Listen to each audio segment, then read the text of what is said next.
Let's say hypothetically you could solve one great mystery about the universe. Which would you choose? What is dark matter and dark energy? Is time travel to the past possible? What was there before the Big Bang? These are great picks, and the answers to those questions would undoubtedly enrich not only our scientific worldview, but also what it means to be human. But perhaps the question that tops them all is, are we alone in the universe? The combination of two facts, the stupendous large number of stars in our galaxy alone, and the lack of evidence to infer the existence of extraterrestrial life, has given rise to one of the most famous paradoxes in human history, the Fermi Paradox. But what is it exactly? I want to clarify the Fermi Paradox because I think most people who invoke it don't know the full weight that it carries. So you can do the thought experiment. So Enrico Fermi, the physicist, famously quipped, if there's life in the galaxy, then the galaxy ought to be teeming with life and they would have visited us by now. Where are they? So you can ask yourself, well, how wide is the galaxy? So 100,000 light years. Okay, so that feels intractable. So let's say you never get to the speed of light, but let's say we get to 20% the speed of light. That means you can cross the galaxy in 500,000 years. But most stars are not the diameter of the galaxy away from each other. They're much nearer. So for example, Alpha Centauri's system from Earth, 4 light years away, 20% the speed of light, you get there in 20 years. Okay? And you can star hop.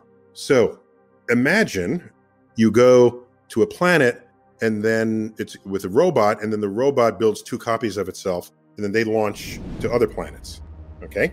And then they say, okay, time to go to more planets. And now you go from 1 planet to 2 to 4 to 8, the star systems. It turns out, if you did that, only going to 2 once you land on 1, it's 2 to the n power, right? So however many years are loaded in your n, you can easily completely populate the entire galaxy in an evolutionary timescale. And so you can do it within tens of millions of years. But the planet is around for billions of years. So where is everybody? Frank Drake in 1961, in an attempt to find a systematic means to evaluate the numerous probabilities involved in the existence of alien life, formulated the now famous Drake equation, which is a probabilistic argument used to estimate the number of active, communicative extraterrestrial civilizations in the Milky Way galaxy.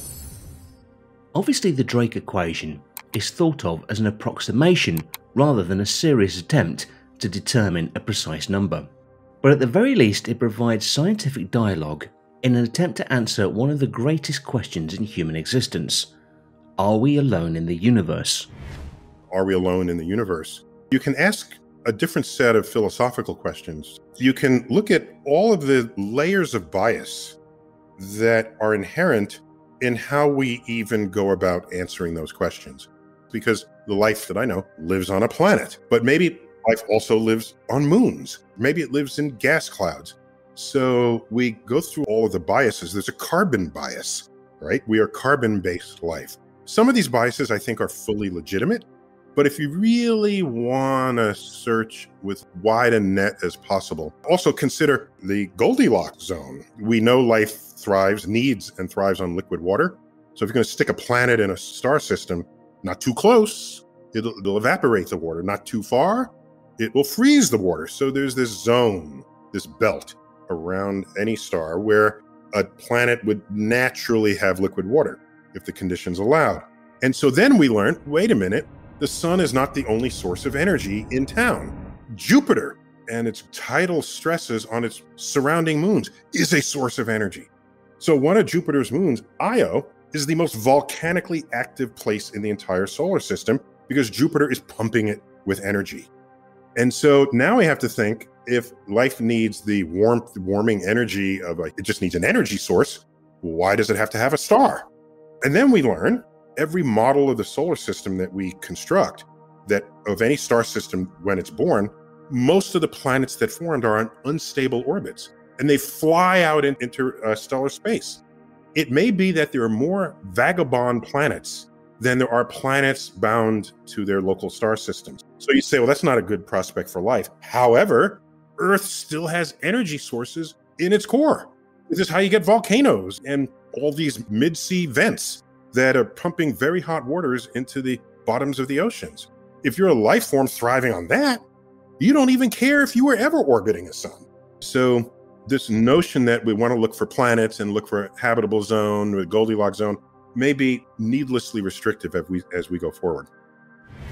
As we've mentioned before in our videos, one possible answer for why we haven't seen evidence of intelligent alien life in the galaxy in the context of the Fermi Paradox is the great filter hypothesis.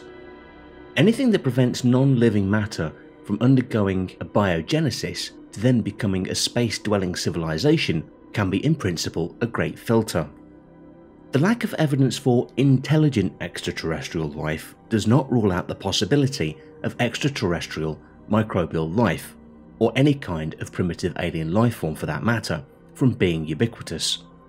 This way we can have our cake and eat it too. Even though we don't see any evidence for aliens, they still might be out there, only not the smart kind we always think of when imagining other life forms in the galaxy. If this is truly the case, then it would mean that it is fairly easy for non-living matter to undergo a biogenesis, but then life encounters a great filter in the intelligence phase. Obviously, we define ourselves as intelligent, but would an alien species billions of years ahead of us think the same? First, you have the 14 billion year old age of the universe. Then you have the 4.5 billion year old solar system. And then ask, how old is the branch of the tree of life called primates? All right, if primates were your best chance, or mammals, let's say, were your best chance of, quote, intelligence on Earth, we really didn't get underway until after the dinosaurs. And that's basically yesterday, 65 million years ago. And the Earth had been around for hundreds of millions of years, cranking out life. So imagine a planetary system that got a billion-year head start on us. If there's any forcing vector towards intelligence, we would be dwarfed by any such intelligence that manifested itself. Observations from the ground and from space have confirmed thousands of planets beyond our solar system.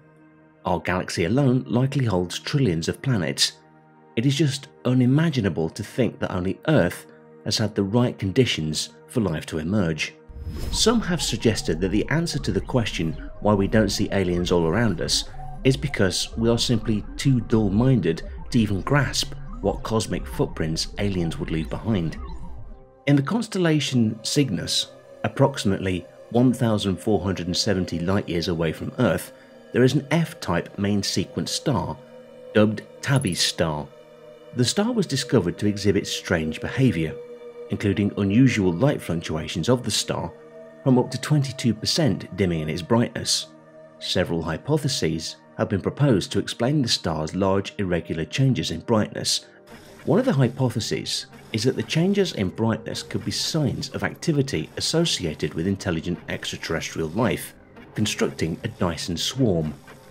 However, further analysis showed wavelength-dependent dimming consistent with dust, but not an opaque object such as an alien megastructure, which could block all wavelengths of light equally.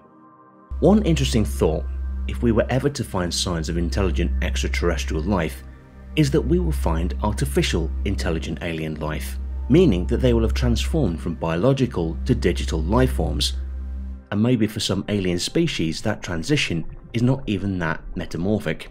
For example, there could be an alien life out there whose origins began as silicon-based life from the get-go versus that from carbon-based life. I've always been very open to possibilities of the universe, just given the size and the diversity of objects and the age. Practically anything you can imagine being possible, we think is going to be possible. If you go back to the periodic table and remember why elements form columns, the columns have similar valence electrons, which means if you're above or below another element in a table, in the periodic table, you can make similar molecules with all the same other atoms. Well, let's find carbon. Well, there it is at the top of the chart. What's directly below it? Silicon. So every molecule you can make with carbon, you can make with silicon. So why not create an entire parallel life system where silicon is the base instead of carbon? And so that's a perfectly legitimate chemical broadening of your bias as you go search. My rebuttal to that is you don't need to do that, because first, carbon is hugely sticky, sticks to itself and multiple bonds, and silicon also. But what you really win out is that carbon, depending on where exactly you are in the universe, is between 5 and 10 times as abundant. So carbon is already going to be at it before silicon, figures out how to put on its pants in the morning. And so I don't need to really think of life forms based on an isotope of bismuth or even silicon. Thanks for watching. Did you like this video? Then show your support by subscribing and ringing the bell to never miss videos like this.